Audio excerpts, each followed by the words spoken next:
디모데전서는 사도 바울이 에베소 교회에 있는 젊은 목회자였던 디모데에게 보내는 편지입니다. 성경에는 많은 장르의 책들이 있죠. 오늘 말씀은 서신서, 편지이고, 어떤 책은 시이기도 하고, 어떤 책은 역사를 기록해 놓은 책이기도 하고 그렇습니다. 그런 많은 장르의 어떤 그런 글의 묶음들이 바로 성경입니다. 오늘 말씀은 뭐라고요? 편지입니다. 편지. 누가 누구에게 쓴 거냐? 바울이 디모데에게 쓴 편지죠.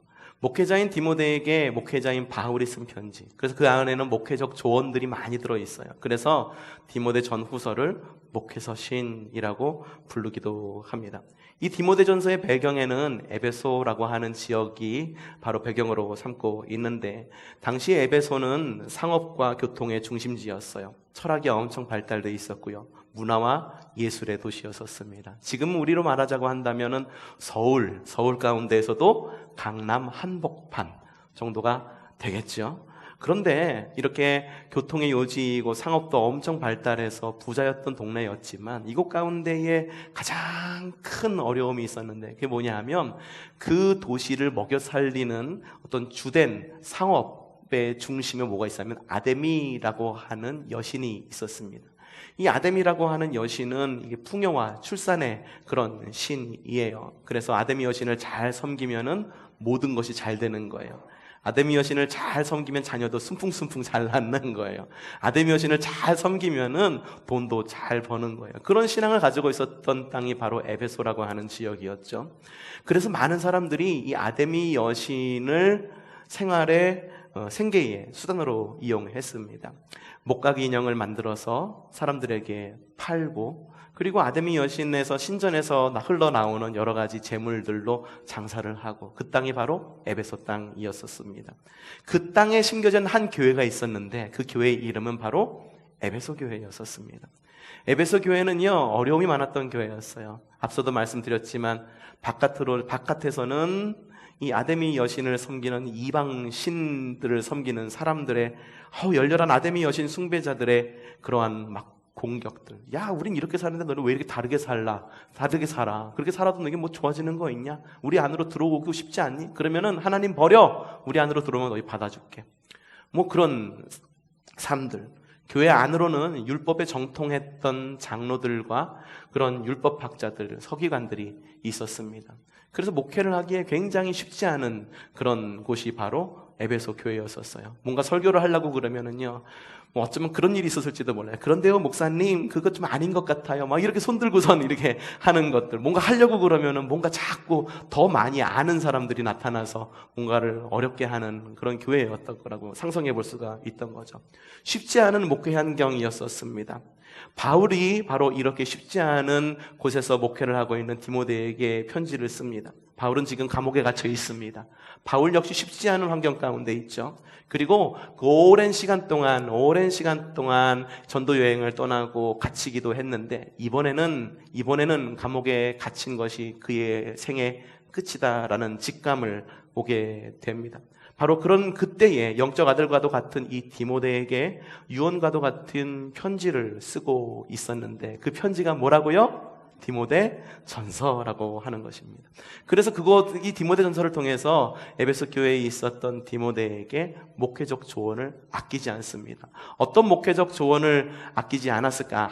우리가 한번 볼까요? 한번 읽어봅시다. 시작. 아무도 그대가 젊다고 해서 그대를 업신여기지 못하게 하십시오. 도리어 그대는 말과 행실과 사랑과 믿음과 순결에 있어서 믿는 이들의 본이 되십시오. 이렇게 이야기를 하고 있었어요. 아마도 디모데는 나이가 어렸던 것 같아요. 젊었던 것 같아요. 그러다 보니까는 그 안에 있었던 연세 지긋하신 장로들이 이렇게 좀 깐히 보고 업신 여겼었던 것 같죠.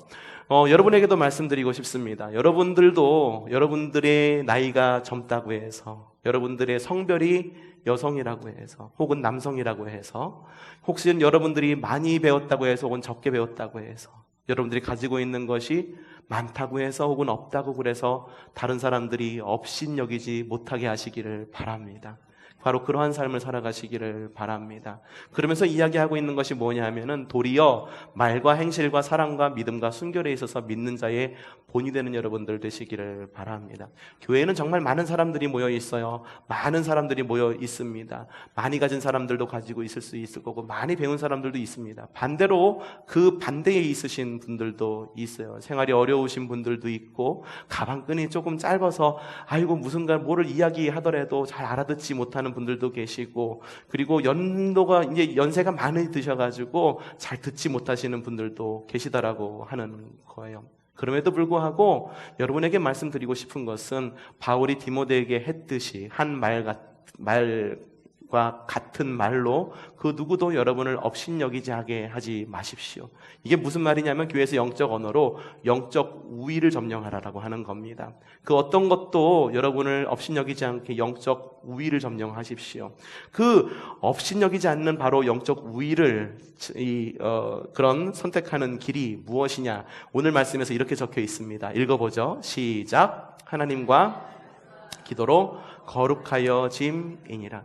우리가 업신여김을 받지 않을 길은, 신앙에서 업신여기지 않을 길이 아주 명확하게 주어져 있습니다. 무엇과 무엇으로 거룩해진다라고 말씀하고 있죠?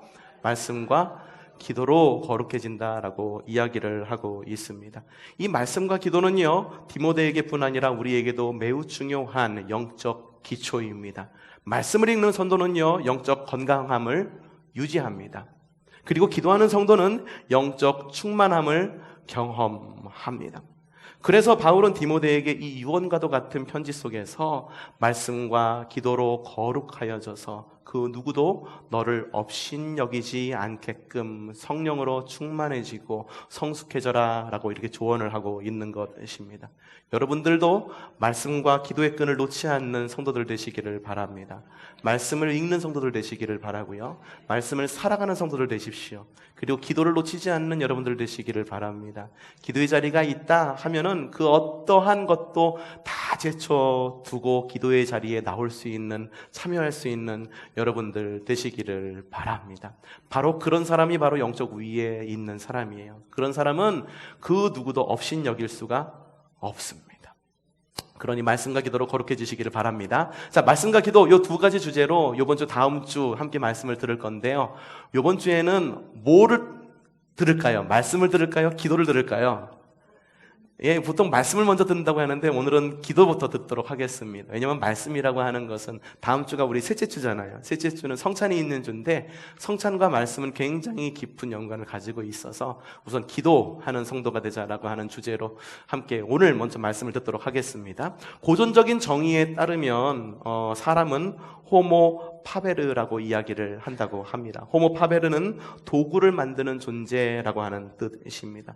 물론 일부 동물들은 나뭇가지, 돌 같은 거를 이용해가지고 간단한 도구를 사용할 수 있다고 합니다. 까마귀가 얼마나 머리가 좋은지 아십니까? 어제가 보름이었었어요. 그렇죠? 보름이었는데 여러분 견과류 좀 많이 드셨어요? 못 드셨어요. 이거 어떡하나. 오늘 좀 사다 좀 나눠드려야 되나? 그런 생각이 들기도 하는데, 이 까마귀가 견과류, 특별히 딱딱한 호두를 먹을 때 어떻게 먹는지 아십니까? 부리로 쪼다 안 되면은 이 호두를 자동차들이 다니는 도로에다가 던져 놓습니다. 그럼 그 위로 뭐가 다닐까요? 자동차가 다니죠. 자동차가 밟고 지나가면은 호두가 깨져요. 그럼 깨진 호두를 그때서야 쥐어다가 먹습니다. 물론 이런 동물들도 도구를 사용하기도 합니다. 하지만 동물들이 가지고 있는 도구는 그냥 1차적인 차원의 도구의 사용이죠. 본능에 따라서 그냥 이렇게 해야지 먹고 살 수 있다라고 하는 것을 본능적으로 알아서 익숙해진 거죠. 하지만 사람은요, 본능의 의지에서만 살아가지는 않습니다. 도구를 사용하는 데 있어서도 1차적인 방법으로 나뭇가지 있으니까 나뭇가지로 뭐 사용하고 그런 것이 아니라 이 도구를 직접 사용해서 만들어서 사용하기도 하죠. 음식을 먹기 위해서 나무젓가락 2개를 사용하기도 하지만 나무를 갖다가 잘 깎아서 뭘 만듭니까? 수저도 만들고 주걱도 만들고, 그리고 등이 가려우면 또 뭐도 만들어요. 효자손도 만들고. 우리 집에 효자손이 있는데 자꾸 없어져요. 어디 갔는지 없어져서 보면은 엉뚱한 데가 있고, 내가 놓는 자리가 있는데 등이 요즘에 그렇게 가려워하고 효자손으로 이렇게 긁는데, 이래가 자꾸 쓰다가 자꾸 어디다 갖다 놓는 모양이에요. 자꾸 없어져서. 근데 어쨌든 사람은요, 이거 도구를 만들어서 사용을 합니다. 또 집을 짓기 위해서는 또 도구를 만드는데, 톱을 만들어서 나무돌 이렇게 쓰기도 하고, 망치를 만들어서 못을 박기도 합니다. 못을 박는다고 해서 두꺼운 나무로다가 박지 않죠. 나무와 철을 조합해서 도구를 만든다라고 하는 거예요. 도구를 사용한다라고 하는 것, 특별히 무엇인가를 조합해서 도구를 만들어서 필요에 따라서 쓴다라고 하는 것은 사람을 사람답게 만드는 굉장히 중요한 특징 가운데의 하나입니다. 많은 도구들을 만들죠. 여러분들 보면은 여러분들 손에 무엇이 쥐어져 있냐면은 성경책도 쥐어져 있지만 여러분들이 성경책보다 놓지 못하는 하나의 도구가 하나씩 들려 있죠. 뭐죠? 핸드폰을 들고 있어요. 핸드폰 혹시 다 끄셨어요? 예, 핸드폰 다 끄시고 중요한 시간에는 꺼두셔도 괜찮습니다. 꺼두셔도 괜찮아요. 핸드폰을 다 들고 있는데 필요에 따라서 누군가와 소통하는데 대화뿐만 아니라 멀리 있는 사람들과 소통하기 위해서 핸드폰도 만들 줄 아는 굉장히 첨단의 끝을 갖고 있는 것이 바로 사람의 도구다라고 하는 거예요. 또 다른 정의에 의하면 사람은요, 호모 페카토르라고도 이야기한다라고 합니다. 이 호모 페카토르라고 하는 거는 기도하는 존재라는 뜻을 가지고 있어요. 호모 파베르 그리고 호모 페카토르 이 두 개는요, 모두 같은 맥락에서 사람에 대한 정의를 내리고 있는 것입니다. 왜냐하면 사람은 도구를 사용하는 어떤 존재인데 그 도구 가운데 하나가 기도도 역시 기술이고 도구이기 때문입니다. 어떤 도구들은 나무로 만들어집니다. 어떤 도구들은 철로 만들어집니다. 그러면 기도는 무엇으로 만들어졌을까요? 바로 언어로 만들어진 도구입니다. 사람들이 일반적으로 도구를 사용할 때에는 무엇인가를 얻기 위해서 도구를 사용합니다. 깨끗함을 유지하기 위해서 청소기와 세탁기를 돌립니다. 청소기와 세탁기를 돌림으로 인해서 얻을 수 있는 게 뭐죠? 청결함을 얻을 수 있죠. 그리고 컴퓨터를 막 이용합니다. 컴퓨터를 이용해서 우리가 얻을 수 있는 것은 정보입니다. 그러면 기도는 무엇을 얻기 위한 도구일까요? 무엇을 얻기 위한 도구일까요? 사실 이 기도라고 하는 것은 무엇을 얻기 위한 기도이기도 합니다. 우리에게 필요한 것을 주님께 구하는 그런 도구이기도 합니다. 주님께서 주님의 기도를 가르쳐 주실 때에 야, 너희 기도할 때 하늘에 있는 것만 구별해서 구해. 땅에 있는 거 구하지 마. 땅에 있는 거는 더럽고 그런 거니까는 하늘의 천상의 것만 구해. 이렇게 말씀하셨으면은 우리는 천상의 것만 구해야 되겠죠. 하지만 주님께서 우리에게 주님의 기도를 알려주실 때에는 뭐라고 말씀하셨냐면은 우리에게 일용할 양식을 주시옵고 라고도 기도하라고 이렇게 이야기를 하고 계세요. 일용할 양식이 뭡니까? 우리가 직접 먹는 거예요. 직접 만지는 겁니다. 사실 일용할 양식이라고 하는 대표적인 보이는 이 땅의 것을 구하라 라고 이야기는 하지만 일용할 양식은 일용할 양식만 의미하는 것은 아니죠. 우리의 필요를 구할 수도 있다는 것을 말씀하시는 주님의 은혜이기도 합니다. 하지만 이 기도라고 하는 것은 무엇을 얻기 위한 도구이기도 하지만 궁극적으로 이 기도라고 하는 것은 어떤 도구냐? 성도를 성도가 되게 하는 도구입니다. 어떠한 세상에 있는 다른 도구들은 사람을 사람 되게 하는 도구이지만 기도는 무엇이냐? 성도가 되게 하는 도구이다라고 하는 거예요. 왜 그럴까요? 왜냐하면 우리가 태초에 하나님으로부터 지음 받았을 때는요, 세 가지 요소로 이렇게 만들어졌어요. 첫 번째는 우리의 보여지는 몸을 하나님께서 우리에게 주셨습니다. 또 하나는 우리에게 생각할 수 있는 마음을 주셨습니다. 또 하나는 하나님께서 우리에게 주신 주신 또 다른 우리가 있는데 뭐냐면 그것이 바로 영이라고 하는 것을 하나님께서 우리에게 주셨습니다. 몸과 마음과 영, 이 세 가지가 어우러진 것이 바로 우리다라고 하는 거예요. 오늘날의 첨단 기술들은요, 몸과 마음의 필요를 위한 경계까지의 도구들입니다. 그래서 좀 더 인간다운 삶을 살 수 있도록 우리를 돕습니다. 하지만 몸과 마음을 넘어서 영에 필요한 도구들은 제공해주지는 않아요. 여러분들 핸드폰 바꾸고 무엇인가 물건을 사면 마음의 만족감을 얻을 수도 있어요. 그리고 우리의 필요에 따라서 우리의 몸의 필요를 채울 수도 있습니다. 하지만 그것들이 우리의 영의 필요를 채워줄 수는 없어요. 왜냐하면 우리의 영의 필요를 채워줄 수 있는 것은 바로 영의 도구로만 가능하기 때문입니다. 그런데 그 영의 도구가 무엇이냐면은 바로 기도다라고 하는 것입니다. 기도는요, 몸과 마음뿐만 아니라 영의 건강, 곧 전인격적 사람을 사람답게 만들어주는 핵심 기술이 담겨 있는 것이 바로 기도입니다. 우리는 기도라고 하는 도구를 통해서 전인격적으로 이 몸과 마음과 영이 사람다워지는 것을 경험할 수가 있습니다. 이처럼 기도는 우리를 사람을 사람답게 만드는, 성도가 성도답게 만드는 매우 중요한 영적 도구라고 하는 것입니다. 그러니 우리는 기도의 끈을 놓쳐서는 안 됩니다. 왜냐하면 기도라고 하는 것은 성도가 성도임을 증명하는 도구이고 성도가 성도답게 되는 길이기 때문입니다. 그래서 매일 아침마다 뭐가 있습니까? 새벽 기도회가 있죠. 보통 보면 새벽 예배라고도 이야기하는데, 근데 새벽 예배라는 표현보다도 우리는 새벽 기도회라고 하는 표현을 많이 합니다. 금요, 그것도 역시 기도회라는 표현을 하고, 주일 예배라고 그렇게 말하고, 수요 예배라고 그렇게 이야기를 하죠. 매일 아침마다 새벽 기도회를 하는 이유는 뭐냐 하면, 그 기도회를 통해서 하나님께서 나를 돌아보게, 주님께서 주시는 지혜로 나를 돌아보게 하고 성도가 성도다운 모습으로 하루를 시작할 수 있게 돕는 것, 그것이 바로 새벽 기도회예요. 그러니 기도하는 성도를요, 그 어떤 성도도 무시할 수가 없는 거예요. 이건 영적 세계의, 영의 세계의 질서입니다.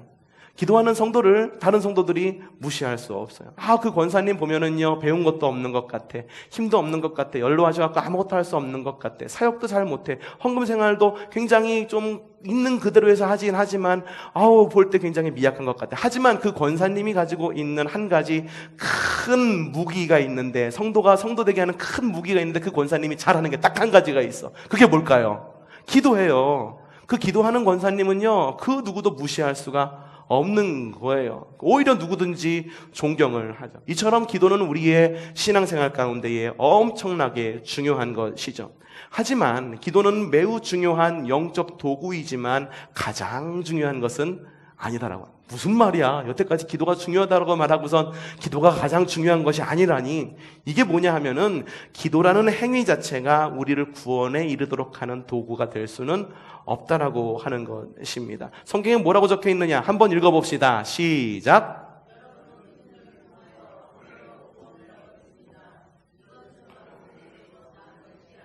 하나님의 선물입니다. 그러므로 자랑할 것이 없습니다. 여러분은 구원을 어떻게 받으셨습니까? 열심히 기도하셔서 구원 받으셨습니까? 열심히 사역하셔서 구원 받으셨습니까? 열심히 신앙생활하셔서 구원 받으셨습니까? 열심히 예배해서 구원 받으셨습니까? 열심히 헌금해서 구원 받으셨습니까? 절대 아니에요.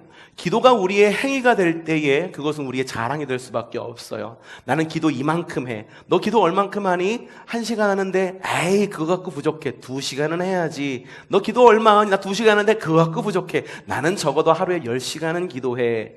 그런데요, 언제나 그렇게 말씀하시면서 왜 그렇게 기도는 오래 하시고 많이 하시면서 기도하면서 왜 걱정은 여전히 마음속에 남아 있습니까? 그건 뭔가 잘못된 거죠. 기도는 우리의 하나의 행위가 될 때에 그것은 우리의 업적이 될 수도 있다라고 하는 거예요. 하지만 기도는 업적이 될 수 있다 없다? 없어요.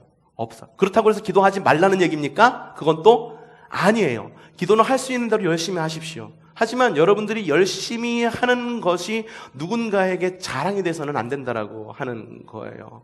이 말이 무슨 말인지 아시죠? 자기 의가 되어서는 안 된다라고 하는 거예요. 흔들 수 없는 하나님과 나와의 관계가 되어야 된다라고 하는 거예요. 그러면 기도에 있어서 가장 중요한 것이 무엇일까? 그건 바로 하나님이 가장 중요한 거예요. 이게 뭐냐 하면은 하나님이 계시기 때문에 우리는 기도할 수 있는 것이고, 우리 기도 가운데 가장 중심이 되어야 되는 것은 기도하는 그 행위가 아니라 기도 가운데서 역사하시고 기도 가운데에서 우리와 교제하시는 하나님이 가장 중요하다라고 하는 것입니다. 하나님은 인격이십니다. 인격이라고 하는 건 사람과 같은 어떤 관계를 맺기 원하시는 분이시다라고 하는 거예요. 인격이시기 때문에 우리와 대화를 나누고 싶어 하세요. 기도는요, 하나님께서 주시는 영적 대화입니다. 주님이 우리에게 성경 말씀을 통하여 말씀하실 때 우리 기도를 통하여 우리의 목소리를 듣고 싶어 하십니다. 대화를 원하신다라고 하는 거죠. 그러니 기도는요, 특정 형식에 얽매이지 않습니다. 물론 대표 기도는 좀 달라요. 대표 기도는 좀 다릅니다. 대표 기도 하실 때에는 나오셔서 자유롭게 기도하시는 것도 좋지만 나의 기도를 한번 정리해서 나오시는 것이 중요해요. 그것도 좋은 방법 가운데 하나입니다. 생각나는 대로 막 기도하는 것, 자유 기도하는 것, 그건 역시 영성이 굉장히 풍부해 보이고 좋아 보입니다. 하지만 대표 기도는 성도들을 위하여 간구하는 기도이고 나라를 위하여 중보하는 기도이고 특별히 담임 목사가 하는 목회 기도를 위임받아서 하는 기도가 바로 대표 기도입니다. 그렇기 때문에 나와서 생각나는 대로 막 읊는 것이 아니라 그 전에 미리 준비하고 써와서 읽는 것이 굉장히 좋은 방법 가운데 하나예요. 오늘 이영희 권사님 기도해 주셨잖아요. 근데 오셨는데 그걸 갖다가 글로 다 써오셨더라고요. 그래서 위부터 하나씩 차근차근 읽어나가면서 기도하시는데 그 기도문을 읽는다라고 해가지고선 그것이 은혜가 없는 것은 아닌 거예요. 그 기도를 정리해 오기까지가 얼마나 힘든 과정인지 여러분들 아십니까? 그냥 서서 기도하는 거는요, 그냥 실시간으로 지나가 버리기 때문에 기도가 힘든지를 몰라요. 하지만 막상 기도하려고 글을 한번 써보신 적 있으세요? 그게 얼마나 힘든 작업인지 해본 사람은 안다라고 하는 거예요. 물론 기도할 때는, 대표 기도할 때는 이렇게 순서도 필요하고 정리된 과정이 필요합니다. 하지만 개인적인 기도에서 주님은 우리가 어떻게 반응을 하던 거기에 응답하시는 주님이시다라고 하는 거예요. 우리가 속삭이든 소리를 지르든 혹은 말하든 노래하든 모두 들으시고 응답하십니다. 곧 침묵과 탄식, 신음, 분노, 회의, 한숨 같은 것들도 주님의 말씀에 대한 사람의 처절한 반응이 될 수 있다라고 하는 거죠.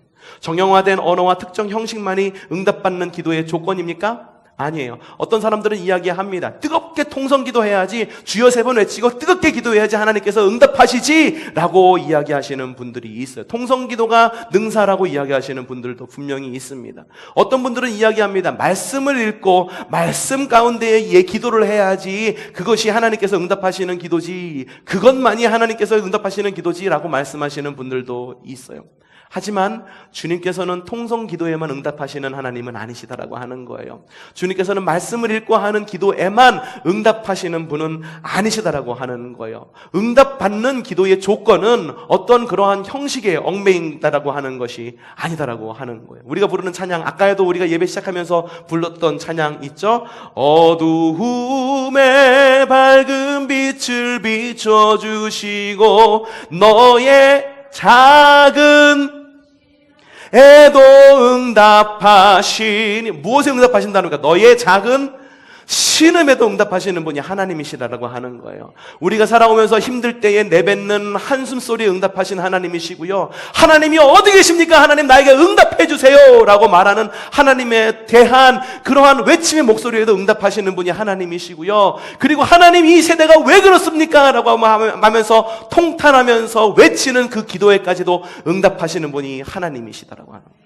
여러분들 언제나 교회 나오면 기도가 잘 되십니까? 그렇지 않아요. 기도에 하러 나왔는데도 기도가 안 될 때가 있어요. 예배 시간에 분명히 찬양하다가 함께 주여 함께 외치고 기도하십시다. 주여 외치면 여러분들 주여 하고 외친 다음에 여러분들 뜨겁게 열심히 잘 기도하면서 기도가 막 술술술 잘 풀리십니까? 늘 그렇지는 않아요. 잘 풀릴 때도 있지만 잘 안 될 때도 있어요. 그러면 잘 안 될 때 여러분 어떻게 반응하십니까? 어떤 때는 그렇게 주여 외친 다음에 갑자기 머릿속에 여러 가지 문제들이 떠올리면서 갑자기 어떤 마음이 드느냐면은 답답한 마음이 드는 거예요. 그럼 어떡합니까? 주여! 주님. 이럴 수도 있어요. 그럼 주님은 주여 하고 크게 기도 안 했기 때문에 하나님께서는 거기에 응답하시지 않을까요? 하나님께서는 우리의 한숨 소리도 들으시면서 또 한숨 소리만 들어도 우리의 마음에 있는 것을 이미 모두 다 알고 계신 주님이시더라고요. 하나님은요, 이야기와 대화를 통해 우리와의 기도의 대화를 통해 몸과 마음과 영으로 빚으신 피조물인 사람을 더욱 사람답게 빚어가고 싶어 하십니다. 중요한 것은 뭐라고 그랬습니까? 기도 그 자체가 중요하다고 얘기하십니까? 아니에요. 기도하는 그 자체보다도 우리 삶에 간섭하기를 원하시는 하나님이 중요한 거예요. 내가 기도한다라고 하면서도 다른 생각할 때가 많잖아요, 사실. 기도합시다 했는데 무슨 생각합니까? 집에 올려놓은 가스레인지 불 껐나? 뭐 이런 것들, 그쵸? 잘 끄고 왔나? 문은 잠그고 나왔나? 이상하다. 내가 문을 안 잠그고 나온 것 같은데 집안에 놔두고 온 남편 생각, 아유 도무지 이 사람 뭐 이러면 생각, 아내 생각, 뭐 집에 밖에 나간 어떤 자녀 생각으로 머리가 복잡할 때가 있다라고 하는 거예요. 복잡할 때 우리가 집중해야 될 것이 있어요. 복잡한 것을 갖다가 머리에 상상하면요, 그거는 그냥 우리의 잡념이에요. 하지만 그 가운데에서 하나님께 집중하고 우리의 삶과 우리의 모든 생각을 하나님께 집중하면서 하나님께 집중한다고 한다면 바로 그 하나님께서 우리를 아시고 그리고 우리의 한숨소리, 우리의 신음소리에도 응답하신다라고 하는 거예요. 주만 바라볼 때 앞에서 뭐라고, 너희의 작은 신음에도 응답하시, 그 뒤가 뭡니까? 너는 어느 곳에 있든지 뭐라고 합니까? 주를 바라고, 그 다음에 주만 볼지. 뭘 바라보라고 합니까? 주만 바라보는, 그게 바로 기도의 가장 중요한 요지다라고 하는 것입니다. 주님은요, 우리가 기도할 때에 우리의 삶에 간섭하기를 원하십니다. 근데 우리의 기도는 대부분 어떻습니까? 하나님, 나에게 이런 문제가 있어요. 하나님, 나의 기도에 응답해 주세요. 하나님, 우리의 자녀가 이렇게 해주시고 저렇게 해주시고 이렇게 해주시고 돈 잘 벌게 해주시고 그리고 뭐 건강하게 해주시고, 이미 답을 정해놓고 하나님께 그 답값으로 응답하시기를 원하신다라고 하는 것. 보통 그렇게 기도한다라고 하는 거죠. 그런데 여러분 생각해 봅시다.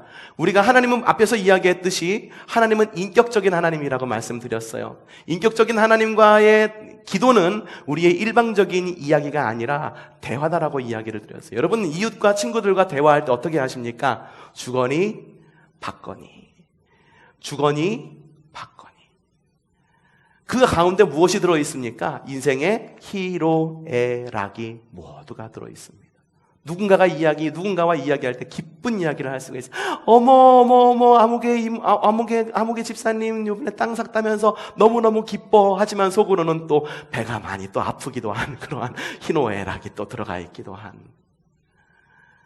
우리의 대화 속에는 희로애락이 다 들어가 있다라고 하는 거예요. 기쁨, 노여움, 슬픔, 즐거움, 희로애락이 다 들어가 있어요.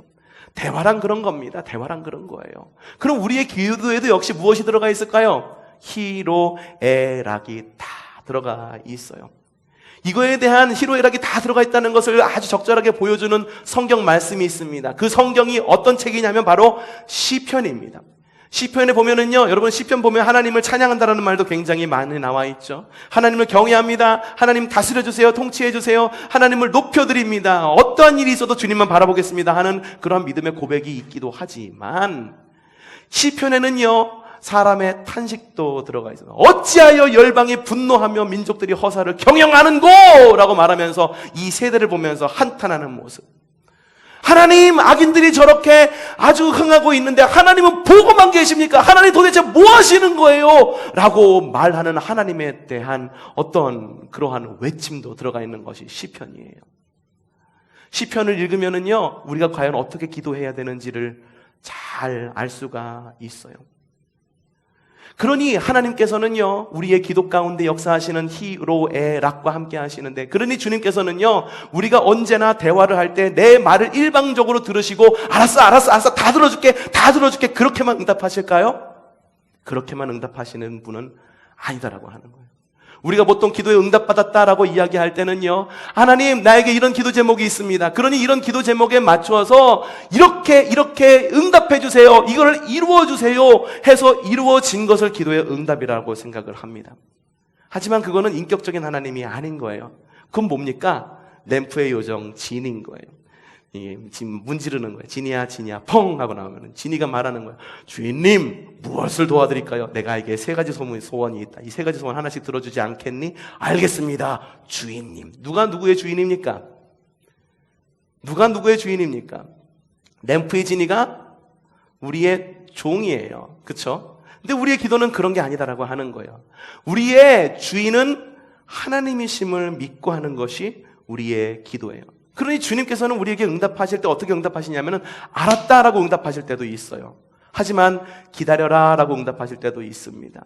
또 어떤 때는 안 된다라고 응답하실 때도 있어요. 이 3가지 응답이 모두가 다 하나님께서 우리에게 주시는 기도의 응답이다라고 하는 거예요. 우리 마음 가운데는 우리가 기도할 때 마음 가운데 두려움이 있습니다. 하나님에게 이렇게 기도했는데 주님이 안 된다라고 말씀하시면 어떡하지? 라고 하는 그런 두려움이 있어요. 그래서 애초에 주님께 물어보지 않는 경우도 있어요. 그런 경우에는 그나마 다행이라고 여겨지고, 많은 경우에 모든 기도에 주님께서 무조건 예스라고 대답해 주기를 원합니다. 여러분, 주님께서 안 돼라고 말씀하시는 것을 두려워하지 않으시기를 바랍니다.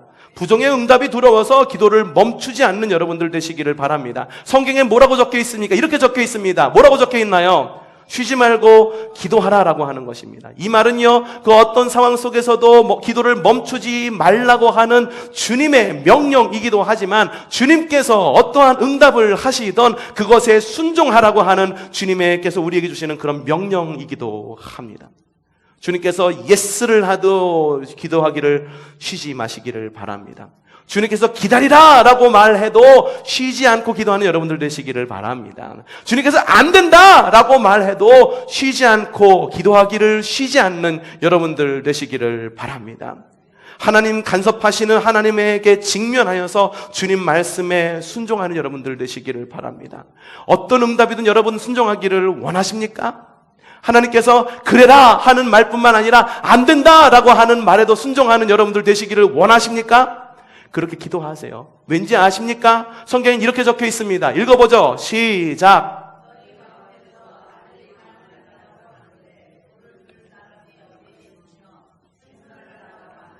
뱀을 줄 사람이 어디에 있겠느냐? 좋은 것을 줄 알거든 하늘에 계신 너희 아버지께서 구하는 사람에게 좋은 것을 주지 아니하시리라.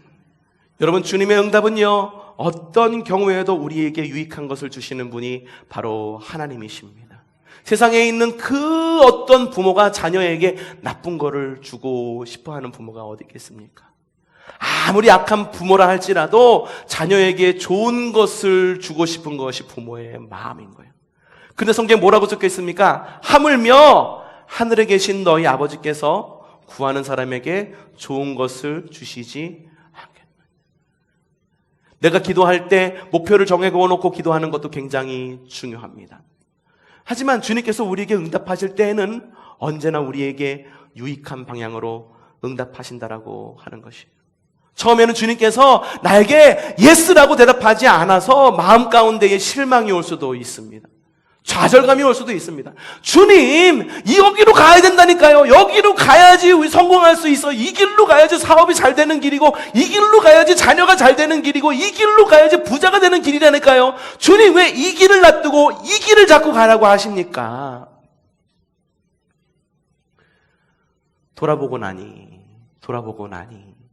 주님께서 가라고 하신 그 길이 우리를 살리는 길인 거예요. 주님의 응답은 그 어떤 경우에든지 우리에게 유익합니다. 예스라고 대답을 하시든, 기다리라고 대답을 하시든, 아니다! 라고 대답을 하시든, 주님의 응답에 귀를 기울이는 우리가 되었기를 바랍니다. 자, 그렇다고 한다면 우리의 기도는 주님의 음성에 응답하는 기도가 되어야 합니다. 주님과 대화하고 소통하는 기도가 되어야 합니다. 나의 말과 소원을 일방적으로 전하는 기도가 아니라 주님의 음성에 귀를 기울이는 기도가 되어야 합니다. 여러분 기도하실 때 모든 것 다 해보고 안 되니까 이제 남은 것은 기도밖에 없구나. 그렇게 해서 기도하는 것이 아니라, 기도를 최후의 순환으로 삼는 것이 아니라 기도를 최선의 수단으로 삼는 여러분들 되시기를 바랍니다. 주님을 나의 소원에 맞추는 것이 아니라 우리의 마음을 하나님의 마음에 맞추는 그런 기도가 여러분에게 있기를 바랍니다. 기도는 주님과의 대화입니다. 그리고 기도는 사람을 사람답게 만드는, 성도를 성도답게 만드는 가장 좋은 그리고 최선의 도구입니다. 그러니 기도하기를 멈추지 않는 여러분들 되시기를 바랍니다. 그 누군가가 여러분을 업신여기십니까? 그래, 여러분들 기도하십시오. 아무리 업신여기는 사람이 있다 하더라도 기도하는 사람 하나를 이기지 못하는 것이 영적 질서인 것을 여러분들 기억하시고, 언제나 기도함으로 승리하는 여러분들 되시고, 성숙한 기도와 함께 그 기도를 성숙한 기도를 함으로 인하여 함께 기도와 함께 성숙해져가는 저와 여러분이 되기를 주님의 이름으로 축복합니다.